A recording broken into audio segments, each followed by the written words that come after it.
Welcome, Man Cup Live. We back again, man. We back again. I know y'all didn't see us last week. We had to take a little break, take a little recoup or whatever. And anyway, but we back. Glad to see y'all here. Don't forget, we got a nice, exciting event coming up October the 20th and the 21st. The Swartz Law Group Full Throttle Fest going to be taking place, like I said again, October the 20th and the 21st at the Worldwide Technology Raceway. Y'all need to come on out, chill with us. We're going to have a DJ in the house Friday night. Some local, very good, hot DJs going to be from y'all area in St. Louis. Y'all guys in St. Louis, uh, Illinois area, all y'all need to come on out and support us out here. We're going to be in your house. Make sure y'all come out. We're going to have time trials, open, test and tune, Friday from I think 10 to like 3:30. So you guys who ain't never, guys who have never been down a racetrack on a motorcycle, this is your opportunity to come out, take a shot at it. You pay for a test and tune, you can make some runs down the racetrack, maybe decide you might even want to come out and do some racing with us. And like I said, once again, as always, I'd like to thank Ken Swartz and his law group for being the event sponsor for the particular event. Thank Worldwide Technology for being the host racetrack for the event, and look forward to a great relationship with them as well. As usual, we want to thank our sponsors that's been with us for the whole year, to continue to be there for us. We appreciate y'all's support. We're winding down. We got 2 more events to go. Everybody, we didn't think we was going to make it this far probably, but no, but all jokes aside, I really appreciate you guys for hanging in there with us.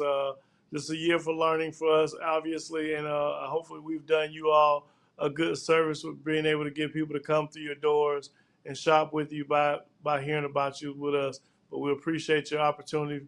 We appreciate what you've done for us, and we got some more opportunities coming your way as it relates to the media, the video packages, and so forth. So be looking for that in the email because I'm going to be sending it to you. And once again, fans of the Manufacturers Cup Drag Racing Series, you can go get some apparel at the shop at racemancup.com. You can go to racemancup.com, go to the store, buy you some apparel, buy you some of this apparel, man. We got bandanas, we got T-shirts, hats. Don't buy it from the bogus people keep getting up on our social in our group offering to sell y'all that stuff. Look, go straight to our website. We have our own store. Go in there and support the Man Cup. Buy some merch from us. It'll be shipped directly to your door and so forth. Also, if you want to see some of these events, the full length of the events that we have taken place in the past, you can always go to tv.hollywooddragracing.com. Go over there and see as much drag racing as you want to. There you go on the Man Cup site right there. You can go in, see our contingency programs. You can go in there and look at our shop. And if you want to go see some some of our past live events, you can go right there and see live racing or see racing right off the Man Cup event. And it'll take you right over to the videos where you can go see yourself from past videos. Even right now, look at that. Y'all see me. We're live as we speak. But there you go. You go to racemancup.com. But look at, we're going to pull my man Big Boss in, man. What's going on, Pink Pink? What you doing, man? Look, I want to get back on something you first come in. You said from 10 in the morning, 3 going to be test and tune. Now, from 3 on or whatever, what that's going to be? That's going to be qualifying or they're going to do a gambling rate? What's going on from then? Because you didn't finish the schedule. Yeah, after that, we're going to be getting on into our racing schedule. Our race schedule coming in after that. We're going to do a track prep and so forth. Do a few things we got to do as it relates to that, and then we'll be moving right on into our ET time trials and our pro qualifying session. Okay, that's Friday night. That's Friday night. I get you. Yep. And then yeah, we'll be moving right on in there. Yeah, I was wondering how they was gonna go for the rest of the night. I know they want to know. Well, what we gonna? Yeah. So okay, they're gonna qualify 1 round Friday night, and then 2 rounds Saturday, and go racing. That's right. And then go racing. We got a DJ gonna be coming up. We got a couple DJs, hot DJs from the area. DJ Tab, DJ Bounce gonna be coming on up through there. They'll be there Friday night to give us a little entertainment after qualifying with the pros. While we got our grudge racers who want to come out and do their little grudge situation. As of right now, I mean, we got people asking me about the grudge classes right now. I don't know what grudge classes are gonna be there. I don't like giving nobody no false promises, nothing like that. But look here, if you want to come out old school type grudge, you get there. You got a grudge test tune card for that night. You get in your grudge races for grudge bike. Now, if we come on enough grudge bike to satisfy the classes in the grudge classes that's on them flyers, then we're gonna do what's on that on our pay structure. That's just how that go. We're gonna stick to that right there. But right now, I haven't seen a commitment from the grudge bike. But I'd love for y'all to come on out, and have some fun. But I understand that a lot of the grudge bikes gonna probably be out west. You understand, for the other bike thing a week before, and then trying to get right back. That's not really keeping it realistic. But we will get some of Right. them Kansas City, some of these St. Louis folk down through here, man. That's right. Then they gonna hold down their town, and we're gonna get one of their main men on here in a few minutes. And we got We're gonna one go on pay the night. oh yeah, man, we got one of the guys. Then He we he got know St. what's Louis going folks on. on the night. Yeah. He know what's going on in that town, man. So we gonna get him Yeah. on, Yeah. let him tell us what's up down through there, and we gonna go for a little ride with him up there today. How about that? We'll be right That's back. right.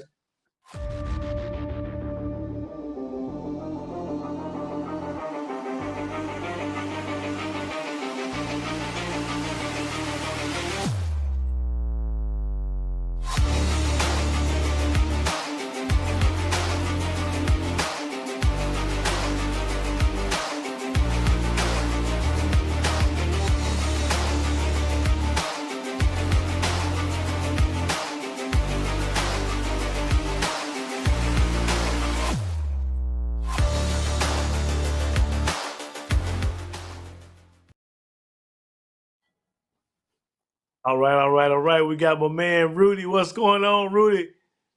Hey guys, how y'all? Hey, look here. I'm doing good, but look here. I am not gonna mess your name up on Man Cup Live. So I'm gonna just stay with Rudy. I'm gonna stay in my zone right there. And I'm over here trying to figure out how to say it, and I'm like, you know what? I ain't even gonna take myself down that road. I'm gonna let you tell It, everybody your name, yourself, and who you got with you it today, and we'll go from there. How about that? it's fine. It's Rudy, and it's last name Sanzottera. My wife Amanda. We both own the shop. Okay, What's the name of your shop up through there? Quick Time Motorsports. Been in business since 1994. Uh huh. Serving the racer 1994. So we've Long been at this time. almost. Almost 30. What what city? What city you guys in?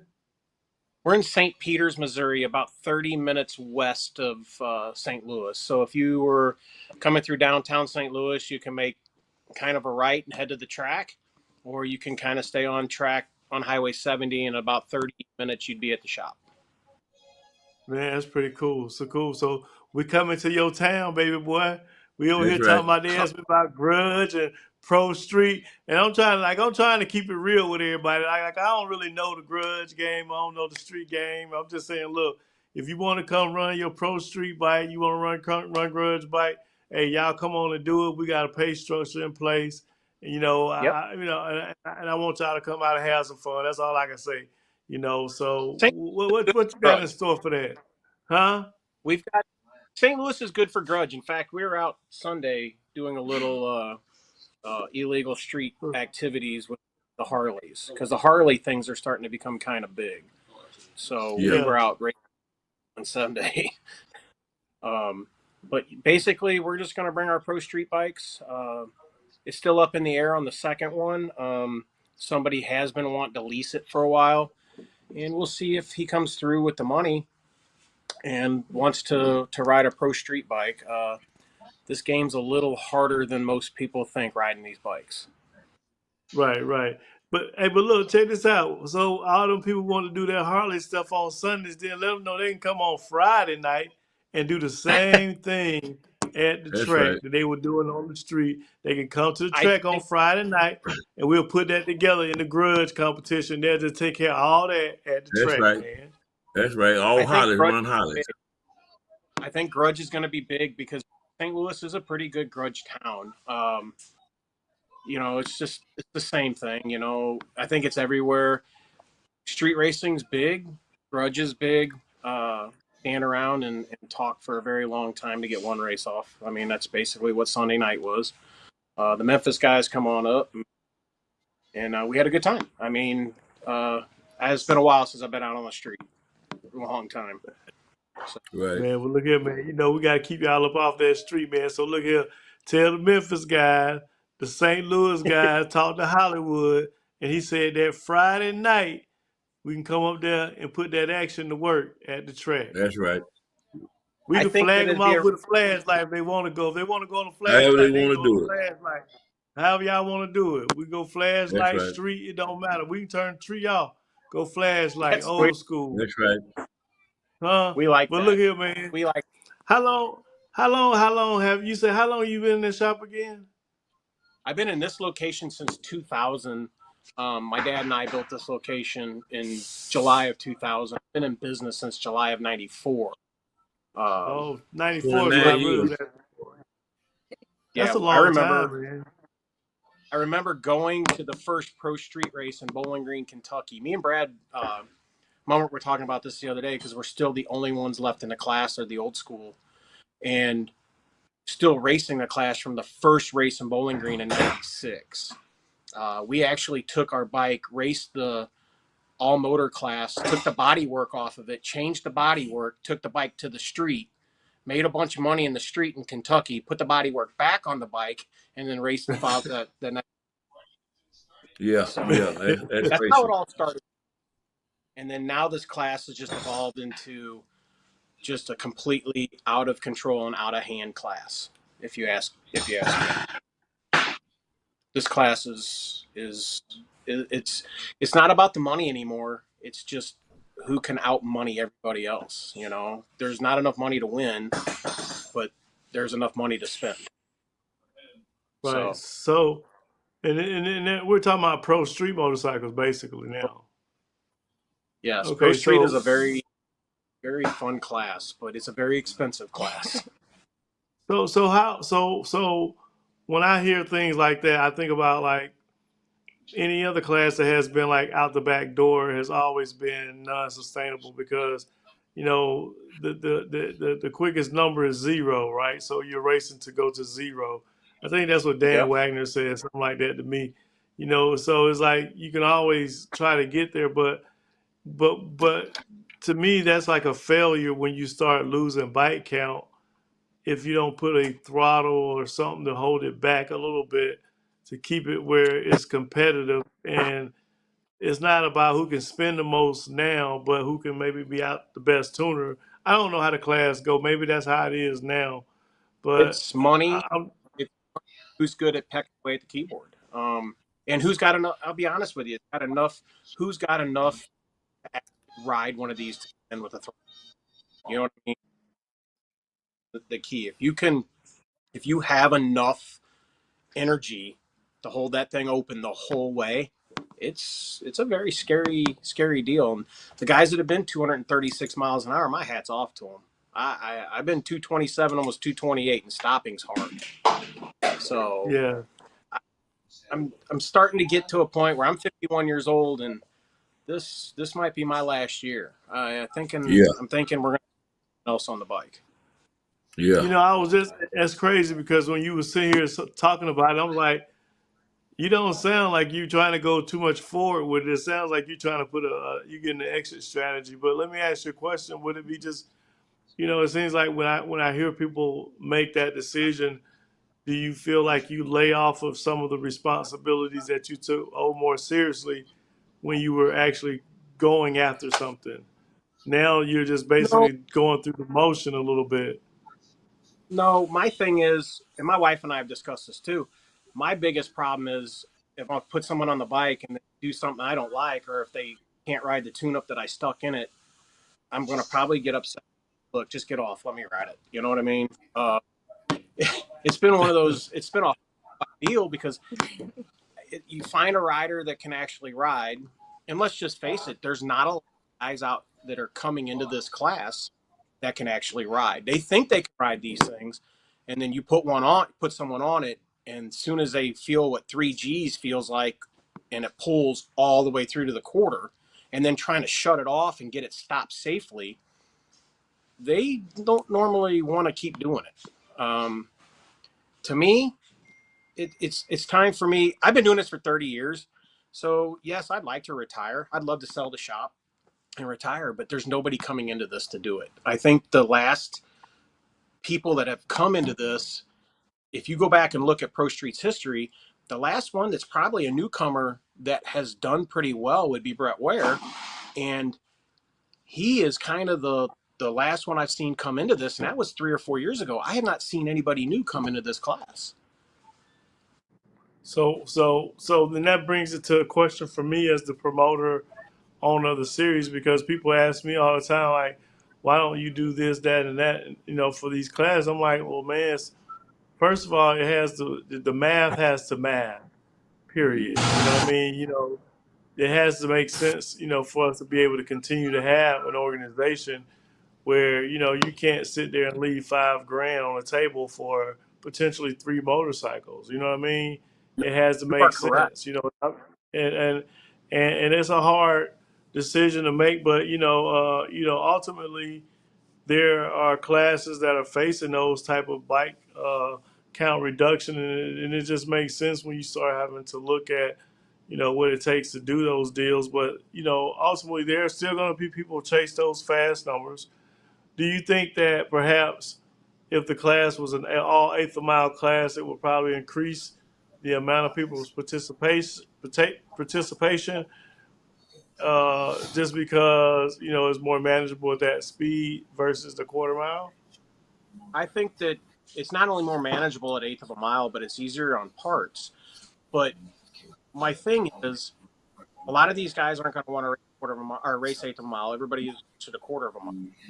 But they got to look at it this way: the speeds in Pro Street are rivals of Top Fuel, and you've got fuel bikes running 230, 240 mile an hour. Now you've got Pro Street bikes that can go 230. What's the limit? I mean, they've already been 30s at 236 miles an hour. There's going to come a time we don't have the safety equipment that Top Fuel bikes do. So your guys are going to have to find Jason Miller or somebody's going to have to find a way to rein everybody back or go to eighth of a mile. It's inevitable. You're still going 180 to 183 miles an hour in the eighth. I don't think people quite understand to go 236 out the door. You have to go on. You're going at least 180 to the eighth of a mile. So something's got to give. I feel safer at the Yes, eighth sir. mile, but I guarantee the class don't feel the same. So the bike that's going to run a little bit quicker than at speed than what you've been is just going to beat you, in other words, because you've got your limits set right Mm-hmm. now. So why still And at do it? 51 years old, I can tell you right now, I can hold that throttle wide open, clean to the eighth mile. But for some reason, I put it in fourth gear and my hand slightly pulls off the throttle for some stupid reason. I do it every time. 1 out of every 5 passes, I'll have the throttle locked the whole way. And I don't think people quite understand. We're doing this on a scooter front tire. It's a 16-inch wheel. There's not a lot of tires that are rated to go 235 miles an hour in a quarter of a mile. We're doing on an 80 mile an hour scooter tire. There's something that's got to give, but I'm not going to be the one that does that. My exit will probably be put someone else on the bike next year, due to the fact that I'm 51. We just had a child together. I got some things I need to kind of maybe think about, you know, maybe stay out of race cars, maybe get rid of some fast boats. You know how it is. You Yeah, start yeah, planning stuff. but I hear you. But as long as your hand is involved, you're still involved. So Yeah, at the I'm end going to of the be day, at the end of the day, I mean, like you have a lot of legacy to bring to the sport. I mean, like, how did you actually get into the sport yourself? I mean, street how racing. did you even get started? I mean, through who? I mean, from what?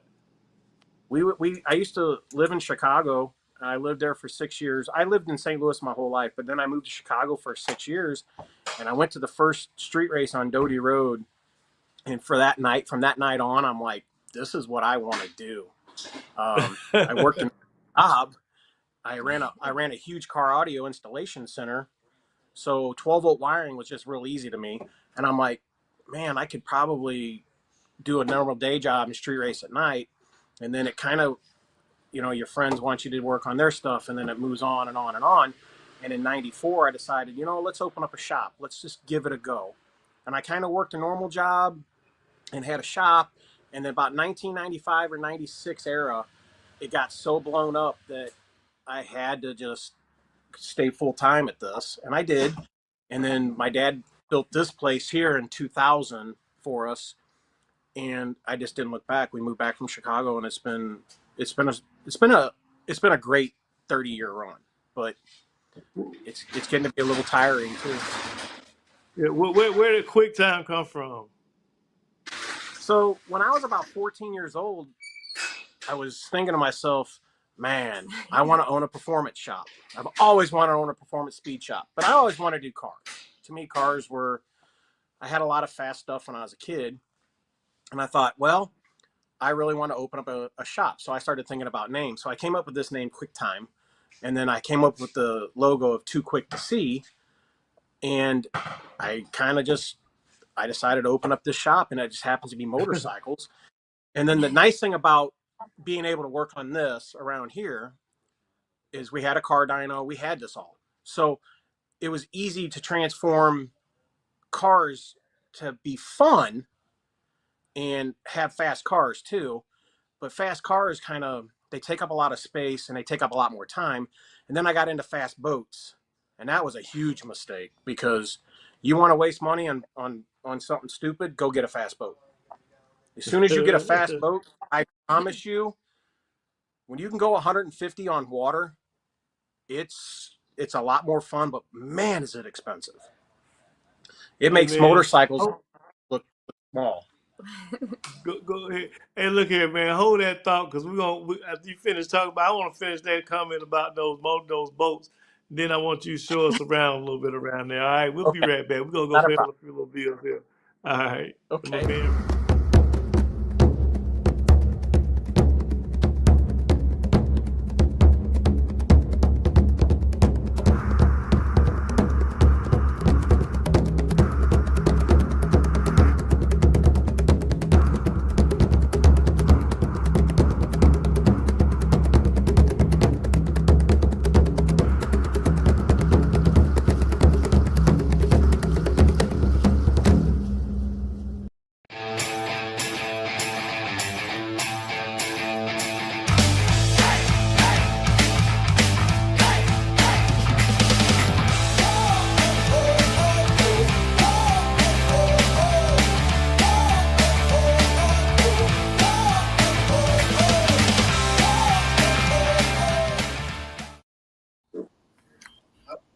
All right, Rudy. All right, man. You started talking about some boats, man. What you talking about? You say you want to throw some money away. Big boss, you heard him talking about some boats and throwing money away, didn't you? Hey man, I heard about them boats out there. They fast out there. Mm-hmm. I've won a shootout. I've shootout raced for the last 7 years, and I've won every class that I sat on the boat. So it's a lot of fun shootout racing. The only problem is it usually falls on a race weekend, like during motorcycles. And for us, shootout way to take a day or two for the family and then race. And it's only 160 miles from here. We have a place 160 miles from the shop. So Right. we're not racing for a lake. So you still in the shop right now, right? You mean it's Yep. seven? It's like 7:25 where you are, right? 7:25, something like that, Uh, right? like 8:25, I think. What time is it? It is 8:25. 8:25. So this is a Oh, normal so night for us. you on Eastern time? You on Eastern time as well? Central time. Okay, so This is a normal 7:25 your time. So you 8:25. look like y'all just normally at work right now. Everybody's still moving around like like three We are. o'clock in the afternoon, man. What's going We on are. over there? We usually get in the shop anywhere between 7:30 and 8 every morning. Um, my wife will sometimes come work from the shop, but uh, we usually get in 7:30.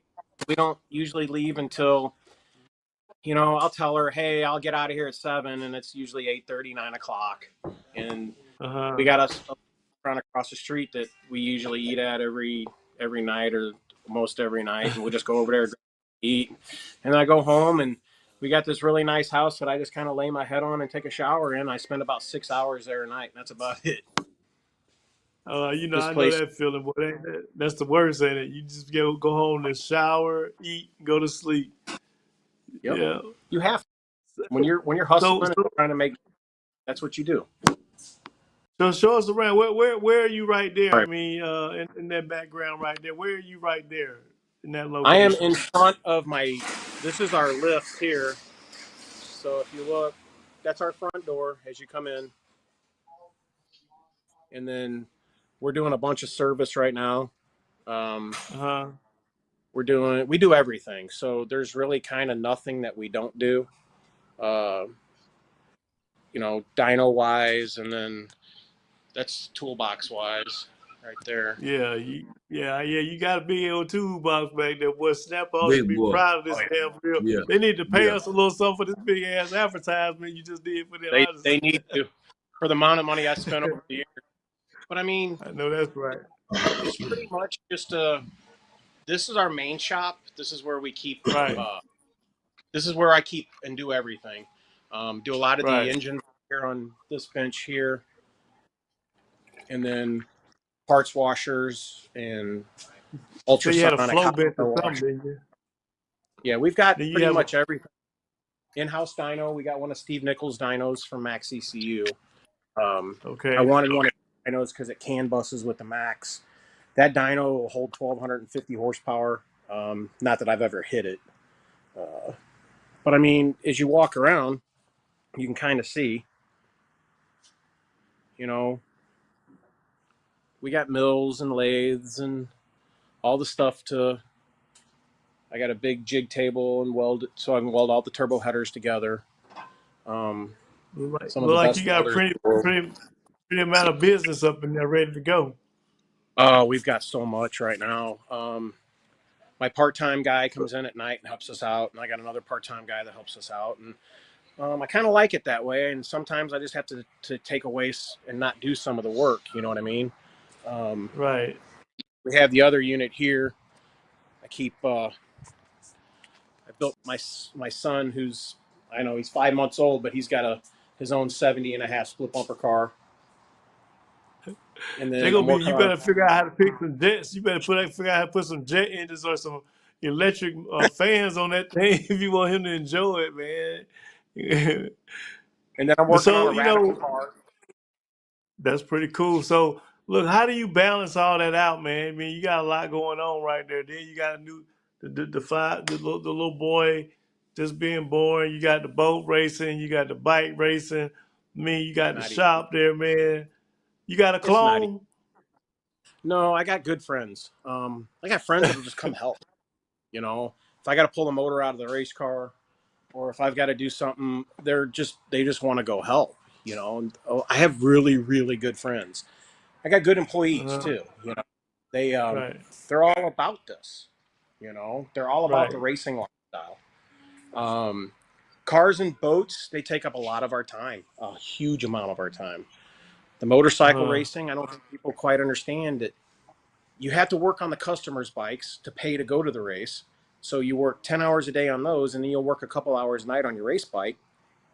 Then you're out of the shop from a Wednesday to a Monday. So you're out of the shop for 5 days. So you have to get everybody's bikes out before you leave. And then on Monday, when you get back, you're going to expect at least 5 or 8 more being dropped off for service because you're trying to go racing. It's Right. a double-edged sword. So So but then you have to balance. So now that leaves a big balance because now you have to balance that performance customer to that service client that you have in there as well. yeah, and that's the hardest part of doing all this, I think, is doing the service. Because I mean, we'll do service on just about anything, and I do a lot of restorations of old bikes, like the older CBRs and GSXRs. I get these 1 year projects. Getting ready to do Yeah. a 47 Harley trike.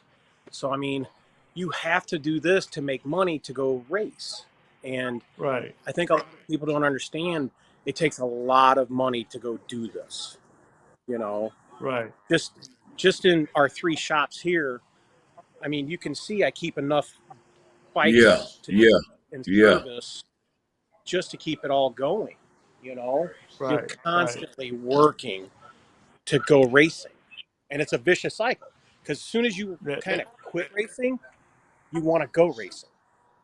I was about to ask So you, like, so it's the ultimate, like the ultimate drug. I mean, you want more and more of it, though. You know it, but that's just what it is.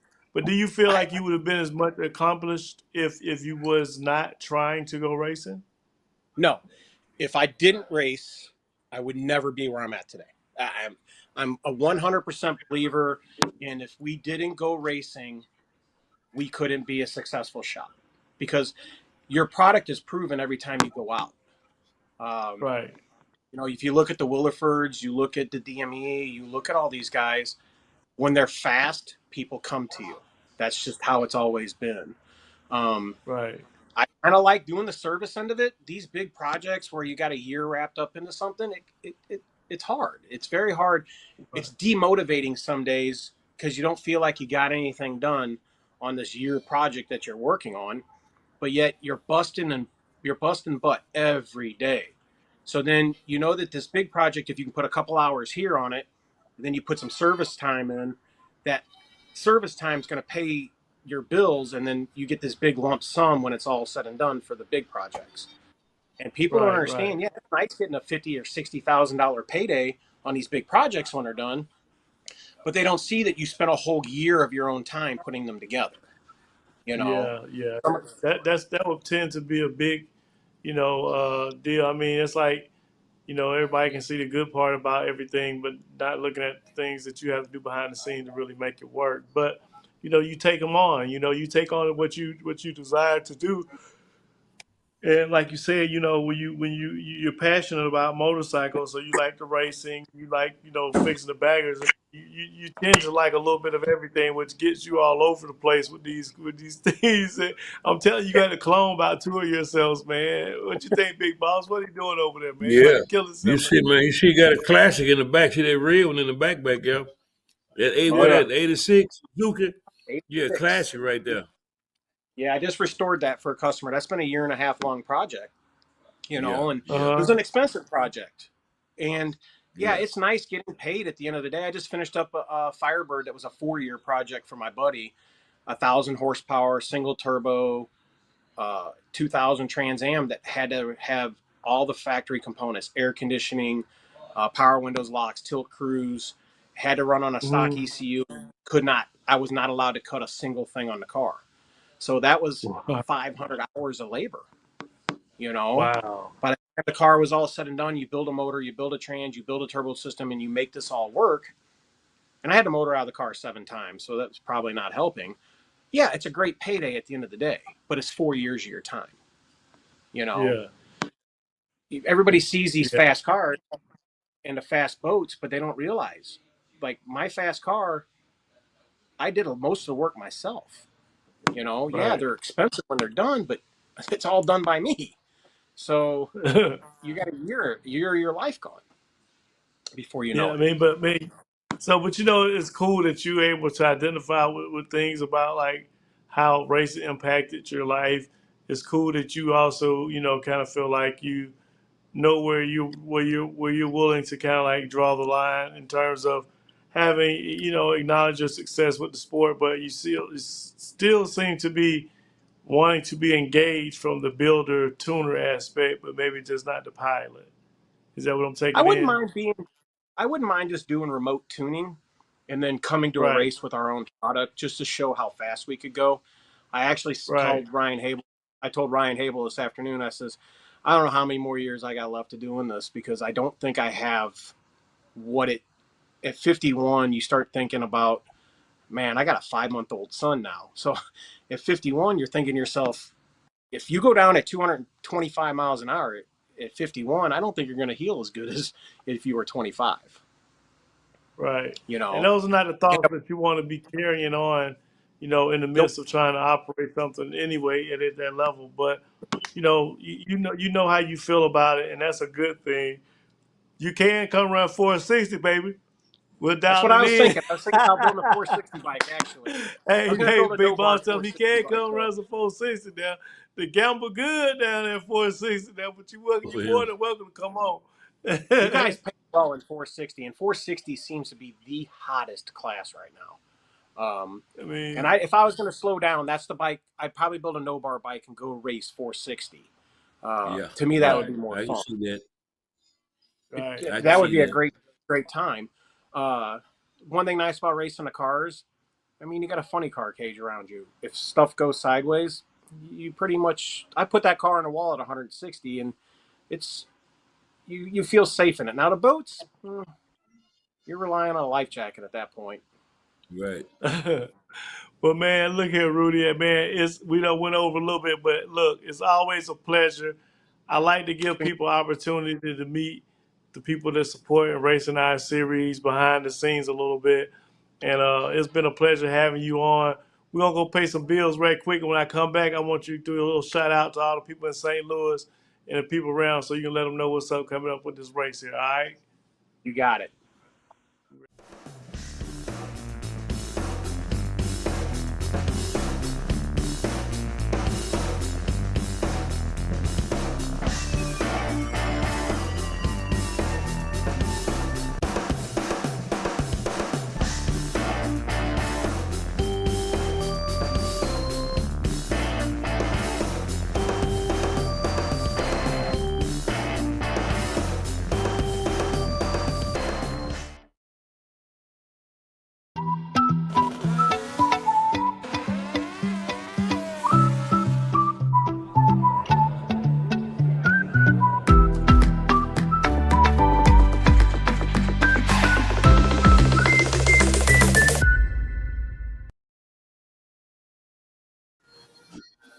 All right, man. Come live.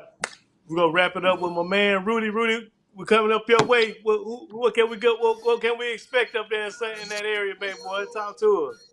You're gonna see a lot of bracket bikes. I think. I've been hearing a lot of pro street bikes are coming. Probably going to have at least 8 from what I'm seeing. I know Josh Franklin and some other people in other shops are telling me that they're coming. So this is a chance for everyone in St. Louis to say, hey, we went to a race and we actually did something instead of sitting behind their computer going, man, I wish we had a race in St. Louis. You've actually made it happen. So now it's time for the people around here to actually put up. I'm so tired of hearing we have no place to go or we have no series to race, but yet you guys have a great series. So it's time to put up or shut up. Um, Show up or don't show up, but if you guys lose this event for next year, it's all on the racer at this point. It's not on Man Cup or anybody else to get your butt to the racetrack. Get your butt to the track so that we have a series to go race in the Midwest instead of driving 900 miles to the East Coast. Hey, hey, can't say no more than that. Appreciate you for the That's advertisement, right. man. We'll be up your way. All right. October That's right. 20th through 21st, Swartz Law Group, Full Throttle Fest, baby. We're going to be in the house. Appreciate y'all once again for Man Cup Live, Big Boss. Man, Rudy up here. Until next week, we'll see y'all then, baby. We love y'all. You Peace got it it. out. Thank you guys. See ya. All right, See you Rudy. later, Rudy. Bye.